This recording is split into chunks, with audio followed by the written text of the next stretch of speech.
আজি আলোচনা হৈছে কংগ্ৰেছৰ লগত কংগ্ৰেছৰ বিৰোধী দলপতি দেৱব্ৰত শইকীয়াৰ লগত তেখেতৰ বক্তব্যটোক লৈ আমি ক্ষুভিত আছিলোঁ আৰু তেখেতে কৈছে যে তেখেতৰ বক্তব্যক বিকৃতকৰণ কৰা হৈছে তেওঁ এনেকুৱা ধৰণৰ কথা কোৱা নাই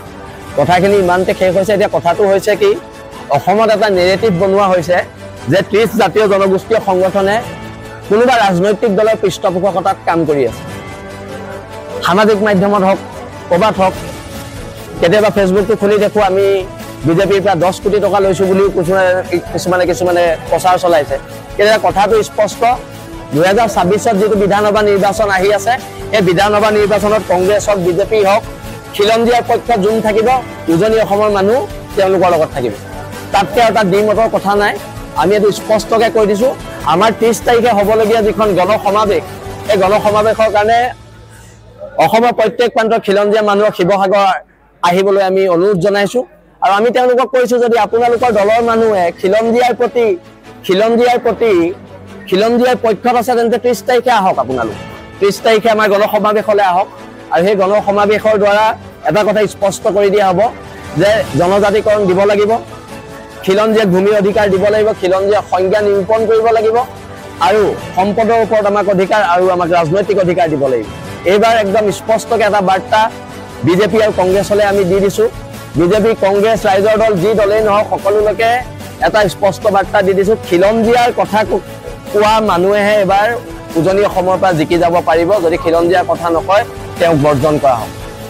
বৰ্জন নাই বিজেপিয়ে কোৱা নাই ৰাইজৰ দলেও কোৱা নাই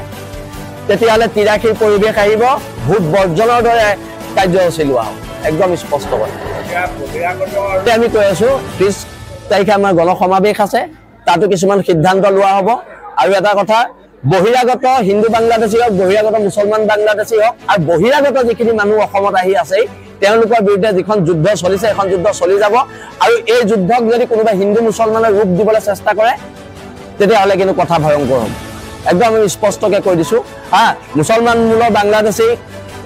খেদিলে আমি যদি সাম্প্ৰদায়িক হওঁ আৰু হিন্দু বাংলাদেশী খেদিলে আমি যদি জাতীয়তাবাদী হওঁ এইটো কথা নহ'ব কথাবোৰ স্পষ্ট মুছলমান বাংলাদেশীও যাব লাগিব হিন্দু বাংলাদেশীও যাব লাগিব আমি কা আন্দোলন কৰি আমি জেল খাইছো কা আন্দোলন কৰি আমি আমাৰ ল'ৰা ধুনীয়া হৈছে আৰু তাৰপিছত কা আন্দোলন কৰি থাকোঁতে আমি জাতীয়তাবাদী আৰু তাৰপিছত যেতিয়া আমি বহিৰাগত বাংলাদেশী মুছলমানমূলক বাংলাদেশী আমি বিৰোধ কৰিলোঁ তেতিয়া আমি হিন্দুত্ববাদী হৈ নাযাম নহয় হিন্দুত্ববাদী আমাক গেৰুৱাকৰণ কৰিব বিচাৰিলে নহ'ব নহয় জাতীয়তাবাদ পিয়ৰ জাতীয়তাবাদ হ'ব হিন্দু বাংলাদেশী এগেইনষ্টে যুদ্ধ হ'ব মুছলমান বাংলাদেশী এগেইনষ্টে যুদ্ধ হ'ব একদম স্পষ্ট বাৰ্তা চৰকাৰক দি দিয়া হৈছে স্পষ্ট বাৰ্তা কংগ্ৰেছৰ বিৰোধী দলপতিক দি দিয়া হৈছে স্পষ্ট বাৰ্তা দি দিয়া হৈছে ইয়াত কোনো লোক ঢাক নাই জাতীয়তাবাদ মানে জাতীয়তাবাদ এটা নেৰেটিভ বনাই দিছে যদি মুছলমান বাংলাদেশীৰ কথা আমি কওঁ আমি হিন্দুত্ববাদৰ সমৰ্থক আমি যদি হিন্দু বাংলাদেশীক খেদিবলৈ কওঁ তেতিয়া আমি পিয়ৰ জাতীয়তাবাদী এইবোৰ কেনেকুৱা কথা আৰু বহিৰাগত মানুহৰ বিৰুদ্ধে আমি সংগ্ৰাম কৰিব গ'লে কিছুমানে উলিয়াই ইহঁতি হিন্দু বিদ্বেষী জাতীয়তাবাদ কি আপোনালোকে অলপ পঢ়ি লওক পঢ়া শুনা কৰি লওক সেই ওপৰতে জাতীয়তাবাদ হ'ব আৰু জাতীয়তাবাদ উগ্ৰই হ'ব